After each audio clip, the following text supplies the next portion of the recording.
Hello Trekkies and welcome back with another video of TREKKERPRISE. Well, today we're going to discuss the first episode of Short Treks, Runaway, which we all seen 2 days ago. Well, yes, I do have a CBS All Access subscription, Bob, how dare you! Go back to Trek on the Tube. So yes, the first episode of Short Treks features Ensign Tilly, played by Mary Wiseman. So the much I love and the much we love Ensign Tilly, this episode was just meh. I think this episode wasn't really well executed, plus the showtime was really short for this story. It could have been actually more, but let's go into more details, what I didn't like, what I liked, and what I think about the whole episode itself, apart from being meh. So the episode itself was really simple. An alien life form comes to board the USS Discovery unnoticed, and bumps into Ensign Tilly in the mess hall. They make a big mess in the mess hall, and obviously Tilly helps this alien to actually hide away from the rest of the crew. Well, good luck with that. And she starts to talk to the alien. She finds out what's the alien doing in the ship, why she actually run away from her home planet, and she transports her back into her home planet and then helps her being a queen. Yes, if I didn't mention it before, there's gonna be a spoiler review, so if you didn't see the episode, wait till you watch it or go and watch it however you can. Yes, on CBS All Access, Bob. So the story is really simple, and obviously you don't have to make a 45-minute episode to actually make a little short story out of something that can happen on board the USS Discovery or any starships, to be honest. But this episode lacked a lot of problems, and I know I've been really critical with Star Trek Discovery, especially with the first season. I was really critical about it, and sometimes I had really disapproval for Star Trek Discovery. This episode did not really help on my relation with Star Trek Discovery. And I know a lot of you are gonna hate me for this, but it's not gonna be a really positive feedback of this episode. So let's talk about the problems that I had with this episode. So the alien comes aboard in this little container that the worker bees collected some samples. We didn't really get to know what they've been doing out there, what the discovery or where the discovery was. Now this alien happens to be one of them. My question is how she got there. Did she transport it there from a ship, or did she transport it there from a planet? Let's talk about it a bit later though. So the shift is over, everyone leaves the cargo bay, and the alien opens the magnetic field. Now before that, the sensors are actually awakened and they see the magnetic clamps is actually opening and the box is opening. The computer realizes there's something going on. No one gives a damn about that. Isn't that supposed to trigger something that, hey, something is going on without, your attention, so go and check it out? So none of these happens, or maybe it happened but the alien got away and then the guy who actually went down just thought, maybe it's just a malfunction of the box or something. But then again, they've been outside collecting some samples or so, and the box was actually open. So I would get suspicious, start looking around something for what was in that box, or how she ended up in that bloody box. The second thing is she ended up in a mess hall, bumping into Tilly, and that's where we actually get to see Tilly. Now, before her really heartfelt conversation with her mom regarding of her not really sustainable and not really suitable for her being in a Starfleet Academy and Starfleet for going to command decisions and command training. And that little argument actually reminded me of the Alara conflict in the Orville, that Alara has to deal with the situation that her parents basically didn't really want her to go out and serve in the Union vessel, and then I got the same sort of feeling from Tilly's mother, and obviously Tilly was like, oh my god, just leave me alone, I want to live my life. So it was a little moment there, but then obviously she ended up in a mess hall. That we got actually a little nice Tilly moment with the replicator that I really loved and adored, because Tilly is an adorable character, and she being in this episode and she jumping and she starting this short treks was a really interesting and really cool way to actually start the short treks and to get warmed up for Discovery Season 2, which I hope is gonna be better than this episode was. So back to the alien. She ends up in the mess hall. She does a big mess with everything. So my second problem is no one gives a damn about the whole malfunction in the mess hall. I mean, that's an energy fluctuation in the system that an engineer or someone in the engineering section should notice, and they actually go out and investigate. But I think the morning shift wasn't supposed to be there to actually investigate this phenomenon. They just ended up there until it was like, oh yes, a space rabbit was, escaping from the laboratory, and it just created a big mess. What? Nice cover story, but didn't really work. So Tilly decides to actually bring her back to her cabin, and they started to talk about like, oh, what's going on with you? Why did you leave the system? Why did you save Zahia, which is supposed to be a beautiful planet? And they just actually reached warp capacity. Well, again, problem. Why she didn't report this alien creature to her superiors? She should have actually go to Captain Saru or acting Captain Saru, and then just tell him like, hey, we got this creature, we should help him or help her or something.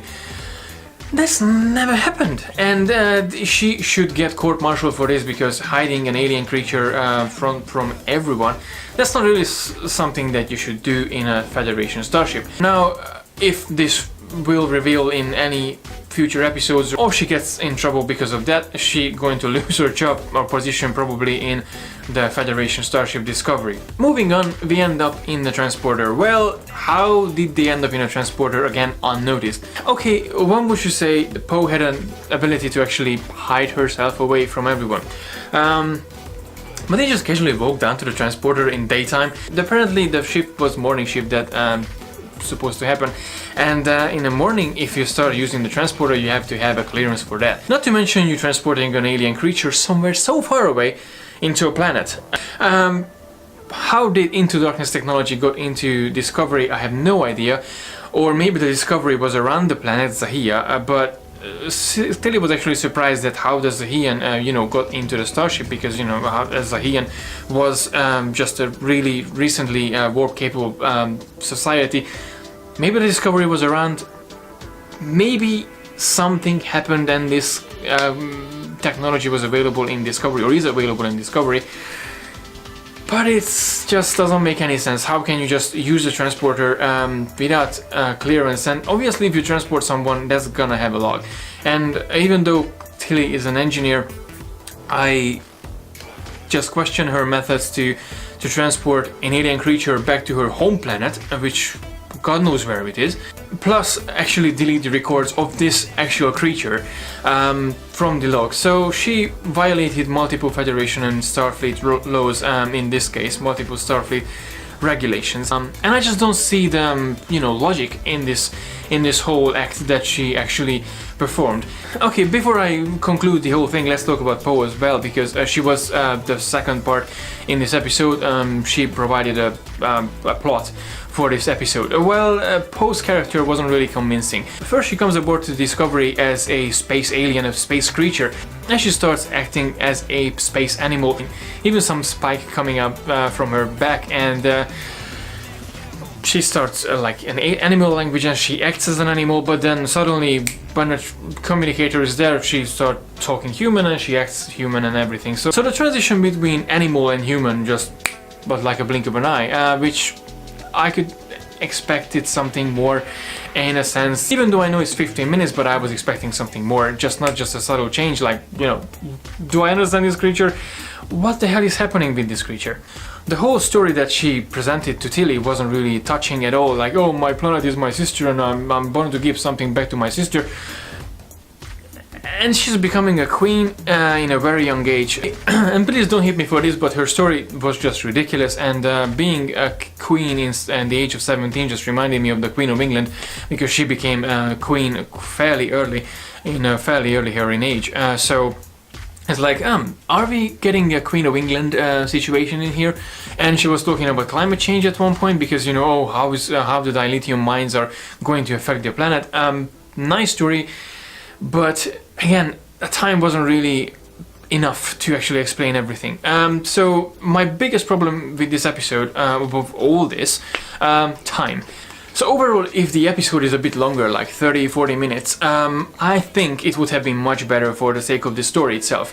Because let's face it, this episode was good, or it would have been good if they do things differently. I love Tilly, and I wish we will see a really good character development from her side. And in this episode we got to see some little details about herself as well, like how she's still like funny, how she still you know, interacts with her family and dealing with the situation that she really wanted to join Starfleet and she will be a good commander and she wants to be a good commander, but her mom always like nagging her down like, hey, you're not suitable for this whole career path and I don't think you should pursue it. At least that was more or less the conversation that it went between her and her mom. So in this episode we got to know a little bit more about Tilly, which is awesome, and I love the fact, I love the character development, and I love seeing the characters becoming more and more refined after a while. But this episode was just so many question marks. So the conclusion for this episode, I liked some part of it, I didn't like most part of it, and I think it was just too short to be good. I really hope the next episode, Calypso, will be a bit more different from this one, in a sense that we're going to get a totally new character, a totally new scenario, so I think it might be better actually to have someone we don't know, we can't relate to. It doesn't really matter for the Star Trek franchise at the moment, at this point, so it will be more like an introduction to the character, plus a situation that he was dealing with he will deal with in this scenario. So I think the episode might be better in that case. But yeah, Short Trek didn't really impress me at all at this point. As I said, I love Tilly, and she was amazing, she was adorable in this episode. The alien character wasn't really something that I could you know, imagined her somehow differently in a sense, because that wasn't really convincing what she was doing here. So I really hope the next episodes will be better, and in terms of story it will develop and it will get much better. But this episode was just meh, so it didn't really make me feel more connected to Star Trek Discovery, nor even to Tilly, and yeah, I'm sorry guys, but this episode was just too many question marks. So, but obviously this is my opinion only, and I hope I'm not going to get too many negative critics because of my opinion, but I'm really looking forward to your opinion on this episode. If you watched it, if you haven't, try, hopefully you will get a CBS, yes, CBS All Access Bob. Gosh, this guy should go back to Trek on YouTube, go back to Sean's place. Yeah, please let me know in the comment section below what did you think about the Short Treks, the first episode of Short Trek Runaway. Did you like it, did you didn't like it, do you hate me because I didn't like it? Please let me know in the comment section below, and as always, please don't forget to like and share the video, or just share the video. And don't forget to subscribe to receive all the geekiness every week. And until next time, live long and prosper.